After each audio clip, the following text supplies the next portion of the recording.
100 రోజులు 100 రకాల ఫ్రూట్స్ గురించి వాటి యొక్క బెనిఫిట్స్ గురించి తెలుసుకోబోతున్నాం. ఇవాళ డే 2 అండ్ మన ఫ్రూట్ ఏంటో వీడియోలో తెలుసుకుందాం. ఈ ఫ్రూట్ కనుక మీరు ఎక్కువగా తిన్నారనుకో అదే ఫ్రూట్ మిమ్మల్ని తింటుంది. ఇవాళ మనం తెలుసుకోబోయే ఫ్రూట్ పేరు వచ్చేసి పైనాపిల్. అండ్ ఈ ఫ్రూట్ని ఫస్ట్ టైం పట్టుకున్నప్పుడు ఇది ఫ్రూటా లేకపోతే వెపన అనిపించింది, ఎందుకంటే అది గుచ్చుకుంటూ ఉంటుంది కదా. కానీ లోపల స్టోరీ వేరే లెవెల్ ఉంది బాస్. ఎందుకంటే బయట చూడడానికి అంత రఫ్గా కనిపించినా లోపల మాత్రం స్వీట్గా జ్యూసీగా ఉంటుంది. అంటే బయటికి చూడడానికి రౌడీలో ఉన్న లోపల హార్ట్ మాత్రం వెరీ సాఫ్ట్. ఇంకో ఇంట్రెస్టింగ్ విషయం, పైనాపిల్ యాక్చువల్లీ ఒక ఫ్రూట్ కాదు, చిన్న చిన్న ఫ్రూట్స్ అన్నీ కలిసి ఒకటయింది. అంటే ఇది ఫ్యామిలీ ప్యాక్ ఫ్రూట్ అనమాట. ఇంకో విషయం ఏంటంటే ఈ పైనాపిల్ నువ్వు తింటే ఇది కూడా కొంచెం తింటుంది.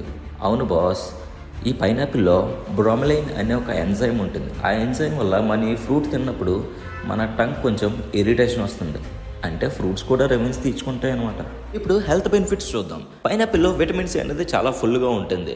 సో ఇమ్యూనిటీ అనేది చాలా స్ట్రాంగ్గా ఉంటుంది. ఇమ్యూనిటీ స్ట్రాంగ్గా ఉంటే మనం హెల్తీగా ఉంటాం. అండ్ డైజెషన్ సూపర్ అవుతుంది. అంటే హెవీ ఫుడ్ తిన్న తర్వాత పైనాపిల్ తినడం బెస్ట్.